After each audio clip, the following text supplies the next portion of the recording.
नमस्कार, Amar Ujala the bonus में आपका बहुत बहुत स्वागत है। मैं हूं आपके साथ अभिषेक गुप्ता और आप देखना शुरू कर चुके हैं क्रिप्टो काउंटर। क्या कुछ हुआ आज पूरे दिन क्रिप्टो बाजार में, चलिए फटाफट जानते हैं।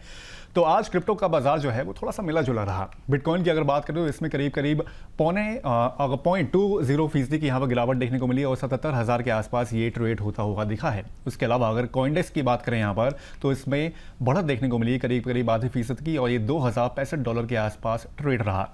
इसके अलावा इथेरियम की अगर बात करें तो इसमें -0.33% की गिरावट देखने को मिली और $2,111 पर इथेरियम ट्रेड होता हुआ दिखा। XRP की बात करें तो इसमें भी हल्की गिरावट देखने को मिली और $1.35 के आसपास इसमें ट्रेडिंग देखने को मिली। सोलाना यहां पर करीब 1.25% बढ़ा और $85 के आसपास ये ट्रेड होता हुआ दिखा है। वहीं crypto currency custody firm copper ने खुद को बिक्री के लिए पेश किया है। मीडिया रिपोर्ट्स के मुताबिक कंपनी ने अपनी कीमत करीब $500 मिलियन तय की है। रिपोर्ट्स के अनुसार वॉल स्ट्रीट की निवेश बैंक कैंटोर फिट्जगेराल्ड को कॉपर की बिक्री प्रक्रिया संभालने की जिम्मेदारी दी गई है। कॉपर अपनी क्लियर लूप सेटलमेंट सिस्टम के लिए जानी जाती है। ये सिस्टम नेटवर्क प्रतिभोगियों का एसेट्स को ऑन चेन लाए बिना कस्टडी के अंदर ही डिलीवरी वर्सेस पेमेंट की सुविधा यहां पर देता है। साल 2020 में लॉन्च किया गया क्लियर लूप खासतौर पर इंस्टीट्यूशनल क्लाइंट्स के लिए बनाया गया था। कंपनी के पास 1,000 से ज्यादा एक्टिव काउंटर पार्टीज हैं और हर महीने $50 बिलियन से ज्यादा का ट्रेडिंग वॉल्यूम यहां पर दर्ज होता है।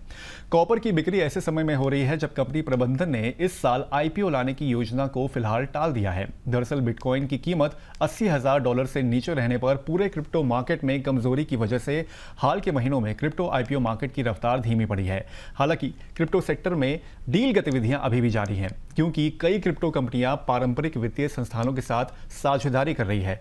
हाल में ही मास्टरकार्ड ने यूके की stable coin infra firm BVNK को $1.8 बिलियन में खरीदने पर सहमति जताई थी।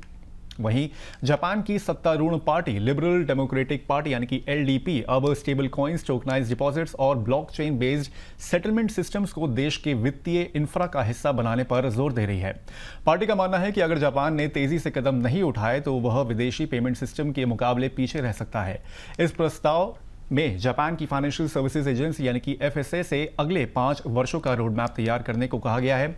साथ ही फाइनेंस सेक्टर को जापान के 18वें ग्रोथ इन्वेस्टमेंट सेक्टर के रूप में विकसित करने पर भी जोर दिया गया है। प्रस्ताव में यह भी स्पष्ट करने की बात कही गई है कि स्टेबल कॉइन्स का इस्तेमाल सैलरी भुगतान, टैक्स पेमेंट, कॉर्पोरेट फंडिंग और क्रॉस बॉर्डर ट्रांसफर में कैसे किया जा सकता है। प्रस्ताव के अनुसार इन कदमों से जापान अपनी ऑन चेन फाइनेंशियल सोवरेनिटी और मॉनेटरी सोवरेनिटी को मजबूत कर सकेगा। ये ड्राफ्ट LDP की डिजिटल पॉलिसी वर्किंग ग्रुप द्वारा तैयार किया गया है जिसकी अगुवाई पार्टी सांसद CG किहारा कर रहे हैं। मार्च से इस समूह ने बैंकों, stable coin issuers, tokenization firms, regulators और एकेडमिक्स के साथ कई बैठकें की थी। मंगलवार को पार्टी की पॉलिसी रिसर्च काउंसिल ने इस प्रस्ताव को औपचारिक मंजूरी दे दी है। प्रस्ताव में कहा गया है कि जापान के केंद्रीय बैंकों को टोकनाइज्ड करंट अकाउंट डिपॉजिट और होलसेल CBDC यानी कि सेंट्रल बैंक डिजिटल करेंसी पर अध्ययन करना चाहिए। वहीं SpaceX ने बुधवार को अपनी IPO फाइलिंग में खुलासा किया है कि कंपनी की बैलेंस शीट में $1 बिलियन से ज्यादा का बिटकॉइन यहां पर मौजूद है। कंपनी के अनुसार 31 मार्च तक उसके पास कुल 18,712 बिटकॉइन थे जिनकी वैल्यू करीब $1.29 बिलियन आंकी गई है। मौजूदा कीमतों के हिसाब से इन बिटकॉइंस की कीमत लगभग $1.45 बिलियन बैठती है। फाइलिंग में बताया गया है कि इन बिटकॉइन होल्डिंग्स की कुल खरीद लागत यानी कि कॉस्ट बेसिस $661 मिलियन रही है। यानी कंपनी ने औसतन करीब $35,324 प्रति बिटकॉइन की कीमत पर खरीदारी की थी। SpaceX ने कहा है कि कंपनी अपने डिजिटल एसेट्स यानी कि बिटकॉइन पर पूरी तरह नियंत्रण रखती है और इन्हें सुरक्षित रखने के लिए थर्ड पार्टी कस्टोडियंस की सेवाओं का इस्तेमाल करती है।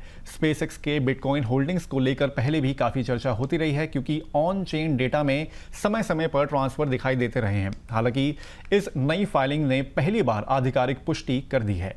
दिलचस्प बात यह है कि टेस्ला इंकॉर्पोरेशन भी बड़ी मात्रा में बिटकॉइन रखती है। ऑन चेन डेटा के मुताबिक टेस्ला के पास 11,509 बिटकॉइन है जिनकी मौजूदा वैल्यू $895 मिलियन से ज्यादा है। हालांकि टेस्ला अपनी तिमाही रिपोर्ट्स में बिटकॉइन होल्डिंग्स का स्पष्ट उल्लेख नहीं करती। एलोन मस्क ने पिछले साल कहा था कि बिटकॉइन एनर्जी पर आधारित है और उसे उन्होंने फंडामेंटल करेंसी में शामिल बताया था। कॉपर की बिक्री ऐसे समय में हो रही है जब कंपनी प्रबंधन ने इस साल IPO लाने की योजना को फिलहाल टाल दिया है।